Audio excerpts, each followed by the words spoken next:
This is Ultimate Warriors, the show that explores the brutal world of combat and the fighters who rule it. Time to hit the streets, the battleground of the urban warrior. It's last man standing with no rules. Coming up, welcome to the real Fight Club, where anything goes. We see what happened when the hard man of skateboarding took on a gang of 4 in a car park. And fighting back against street attacks, we explore some effective systems of self-defense.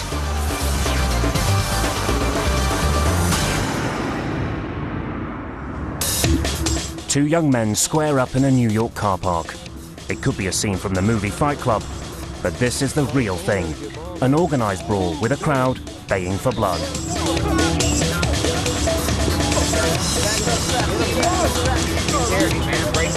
This scrap was cut short because a security guard appeared on the scene, so the pair retreated to an alleyway to start all over again for the camera and crowd.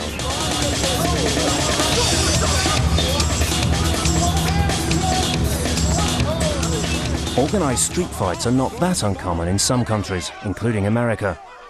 This brutal clash attracted about 100 people to a field, somewhere in America's deep south.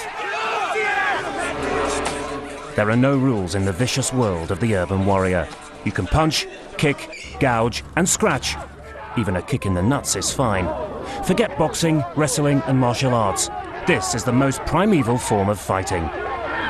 And many of those who take part in these fights look upon it as a competition, keeping score of their victories, becoming the one to beat. In this case, the action took place in a desert instead of a ring or cage. But it was all about spectacle, competition, and the adrenaline rush. Proving to everyone who was the best of the best. But why do men want to display savage instincts like this?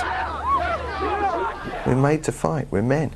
It's the Neanderthal, egotistic, adrenaline pumping. You can see fights flare up and it's no different from 200, 1,000. You know, you can go back as many years as you want. It's always the same, from you're in my cave, club, get out. And now you're on my front lawn, get out. You've invaded my space in a bar, you've looked at my girl wrong. It's always going to be, it's always going to happen. And it goes from individuals fighting, to groups of gangs fighting, to countries fighting, to the world fighting. Unavoidable. Street fighting is as old as the ages. And organised brawls were usually between gangs, as depicted in the movie Gangs of New York. Those fights were usually over territorial claims and involved different ethnic groups, such as the Irish and Italians. These days, gangs still fight on the streets of Los Angeles. This very public brawl was over who controlled a suburban neighbourhood.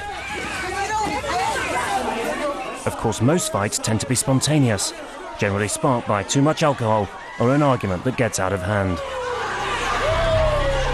Yeah, I've studied this probably as deep as the martial arts, because that's what it's all about. Why do men want to fight? And if you know why they want to fight, you can stop the fight from happening. And it's the same way as why have we all men got complete urges to have sex all the time? Really? Because that's what we're made to do. We're made to have sex, and we're made to fight and protect ourselves. And if you look at how the world was made from love and war, and that's it. Of course, it's not just men who like to rumble. Here are some sisters doing it for themselves.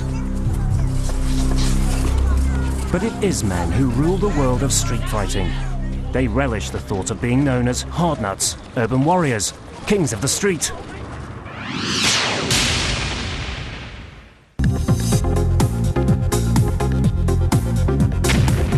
Mike Vallely is a top professional skateboarder.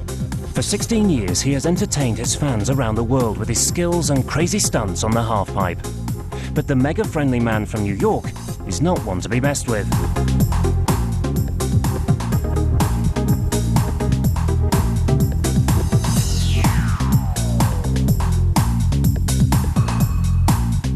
He's the ultimate hard man and has made a name for himself fighting, brawling and scrapping.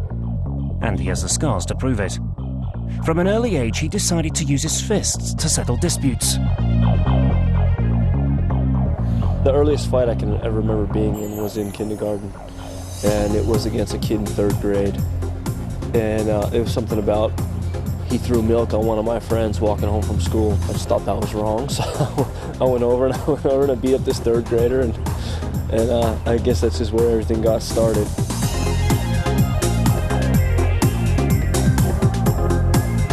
I found out that I had a pretty high pain threshold and that I could get beat up and be unfazed by it. And so being able to take a punch meant I could always give a punch. I found out that I was pretty good at it, you know, real early on, and that it was a way for me to, in some ways, and this might sound kind of corny and stupid, but actually to express myself. This was just my way of letting people know that if you come after me, I will respond. If you can only speak a physical language, or you're someone who's taunting or threatening or being, you know, aggressive in any way towards me, well, I can speak that language too, and I'm going to come right back at you.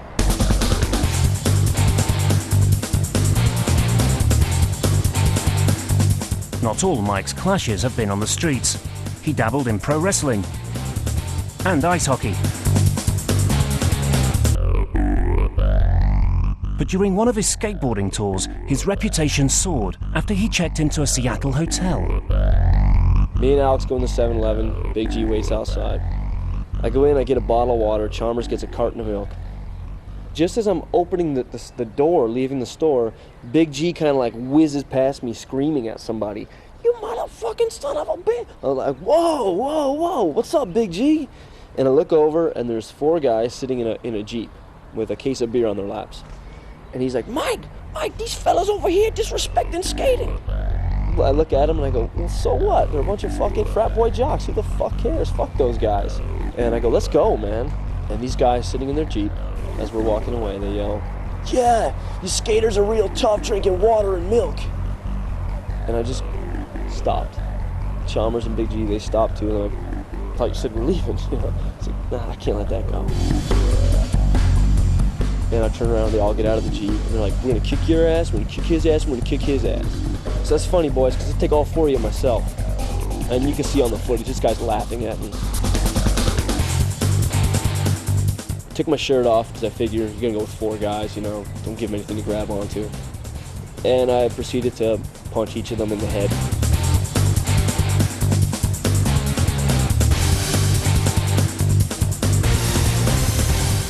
One of them had a little bit of game in him. He thought he was gonna put up a good fight, but the reality is, if I wanted to kick his ass, I would have annihilated him. Within 20 seconds, their tune changed. "Hey, we don't want to fight, let's be friends, what's up, man, what's your name?" Oh, you know, all this stupidity. Like, now you want to shake my hand and be my friend? So I refused to shake their hands, I refused to talk to them. You know, I figured they got the message. You know, when people watch the footage, they really comment on how, like, aggressive and violent it is. And I really don't see it. I don't see it that way. I see it as I'm actually being a pretty polite guy, you know. Albeit, did I really have to fight? Did I really have to, get physical with these guys? Probably not. It would have been much easier, and probably the better thing to do would have been to walk away from it.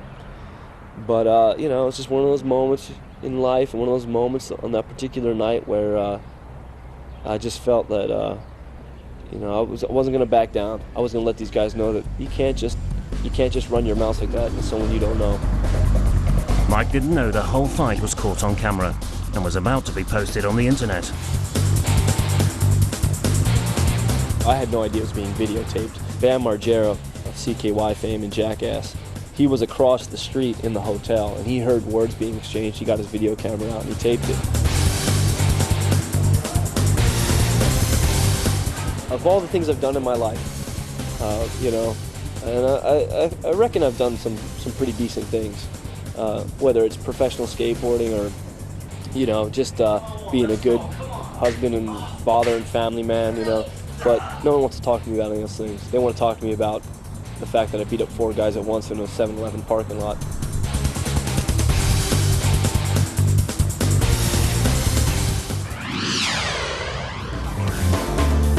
Up next, we travel the globe looking for ways to defend yourself against street attacks. See how to kick ass in your neighborhood. I could grab his eyes and rake his eyes with my fingers. At that point, I could sit here and smash the back of his leg down, take him down violently, and then stomp on his head.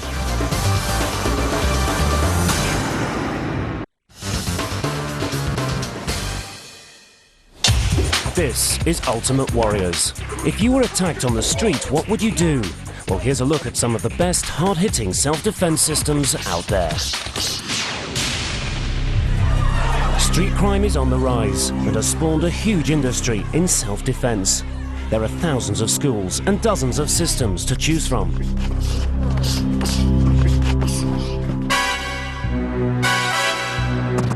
One of the latest is Krav Maga, the official self-defense system for the Israeli military.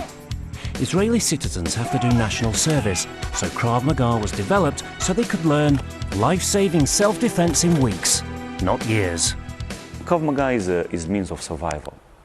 And because it's not in the ring, one-on-one, in reality, you will not lose a point. You will not lose the trophy to somebody else. You will survive. You'll be able to reach home safely.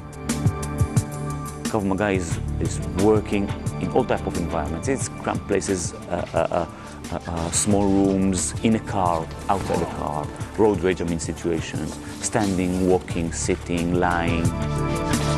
Now it's been embraced across the world for use in everyday life and can be learned by men, women and children. We train Krav Maga in the hope never to have to use it. We try and do everything we can not to use it, to be aware, to avoid situations. When we do get to that position where we need to physically defend ourselves, which will almost certainly involve counter-attacking, this is what we practice a lot in the gym. So we should be able to turn on the ability to defend ourselves, to make our counter-attacks and to turn it off and go away. The tactics involve attacking the vulnerable points of the body, shouting to get attention and using simple but effective moves before escape. Krav Maga hit the headlines when Jennifer Lopez used it in her movie Enough. Krav Maga classes saw a massive rise in women attending as a result.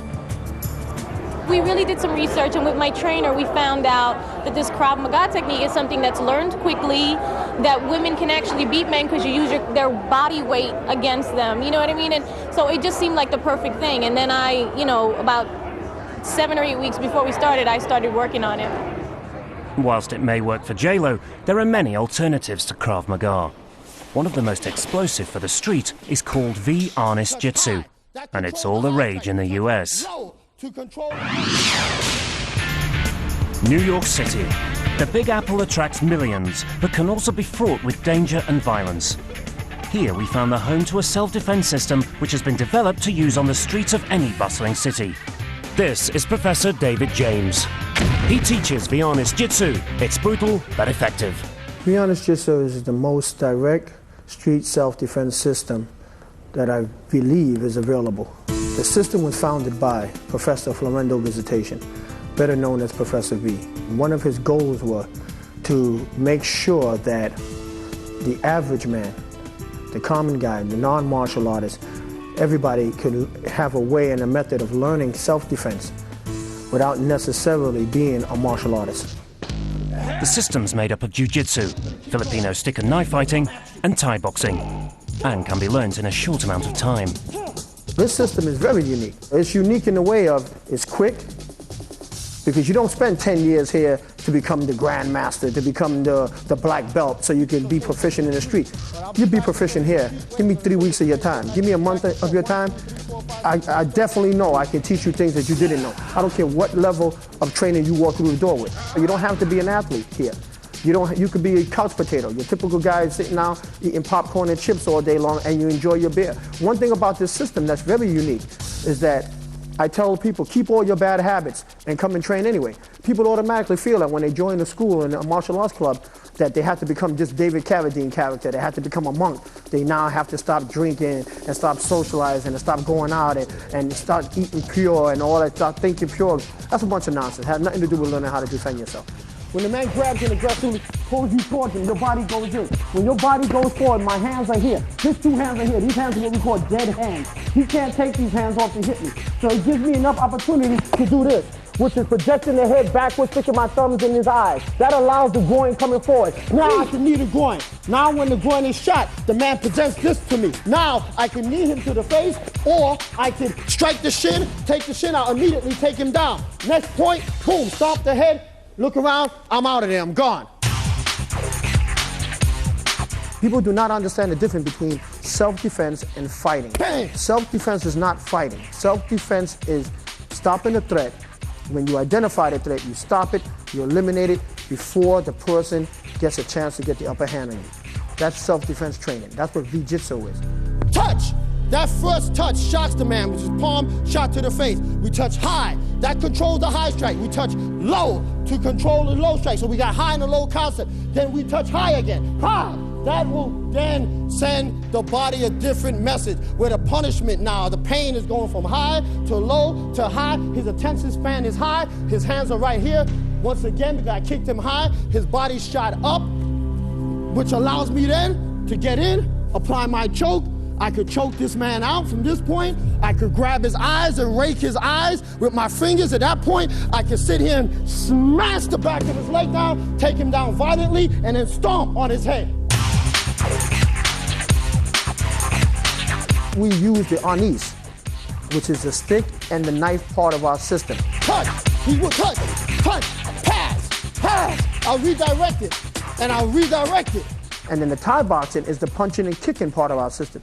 Because when you hit a point where a self-defense situation starts to escalate into a fighting situation because it just got out of control, you have to have certain skills now. Where the person is pushing you, touching you, poking you, here. So now, when he moves, I change the focus. He's no longer looking at me. So if he's not looking at me, he can't see the next strike, which is here. He can't see the next strike, which is here. He can't see the next strike, which is here. I will take up a garbage can and hit you with it, if I could. If I'm in the midst of combat with you, and we're in the midst of a situation, and you don't notice the ashtray on the table that's made out of maybe steel or maybe a marble ashtray, and I do, that's Jiu-Jitsu. I'm taking that and cracking you with it, because that will control your focus.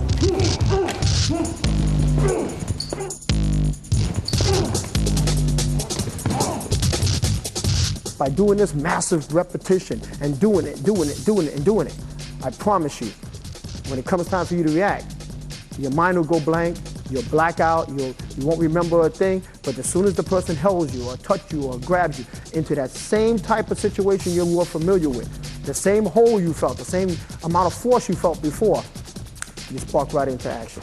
This is a brutal, no-holds-barred approach to traditional street fighting. Dirty techniques such as groin kicks, biting, and eye gouging are readily employed during fight situations. So I want to take my finger, put it in his nose, and rip his nose off his face. That's my choice. What I do, for most people, look very violent. We're teaching somebody how to stop someone from hurting you. And if we have to do that and meet the level of the mindset of the person who's trying to hurt you, then so be it, you know, because there's no such thing as effortless self-defense. From New York to Southampton in the UK, and it's another brutal lesson in the art of urban survival. This form of self-defense has been adapted from techniques taught to US Marines. It's more offensive than defensive, and that's how it differs from V-Arnis. The emphasis is on throwing the first punch or kick and making your escape. Teacher Lee Morrison was made aware of the importance of survival techniques from an early age after being bullied at school. The life situations I've faced since the days of the school playground, growing up through adolescence, you know, the odd street fight and bar brawl, but really my education began during 12 years of door work. Everything else, the martial arts training that I've had kind of been a supplement to that. The system he teaches is known as urban street combat. Lee's instructor took the techniques from the US Marines and adapted them for civilian use. What I teach here is street smart self-protection classes, which is based predominantly on hand-to-hand combatives. Varied influence, but basically we're looking at formulating a basic self-protection game plan and with the power base of awareness, so that most people can spot a potential confrontational situation before it develops and avoid an escape.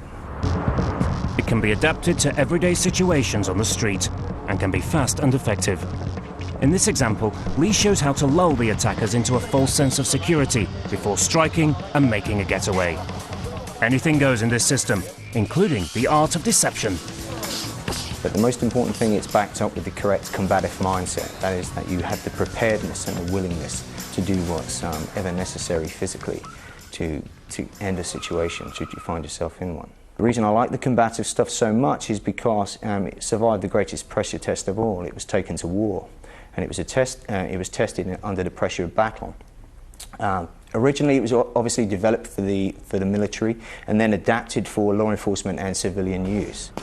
Lee is quick to point out that the classes he teaches are not merely about self-defense. I dislike the term self-defense because it already indicates that a physical response is required, whereas there's a lot of things you can do before a situation needs to become physical. This is his fence, his lead hand. It's never static. It's constantly moving like this.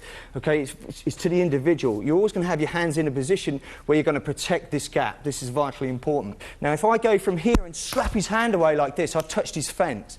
If I come forward and he pushes me back, I've touched his fence. In reality, you're never going to allow anyone to touch your fence more than twice without taking action. The ideal is going to be that if you have to hit first, hit fast and hard and then escape. If we can't escape after the initial first shot, then we're going to keep attacking until there's no more threat and then escape. That's our basic game plan. Urban street combat is not for the squeamish. It requires extreme self-confidence as well as a high level of skill. But landing that first punch or kick against an assailant could be what saves your life. Next time on Ultimate Warriors, we pile drive the world of pro wrestling. From packed sports arenas to small hall shows, we find out why these tough guys hate the word fake.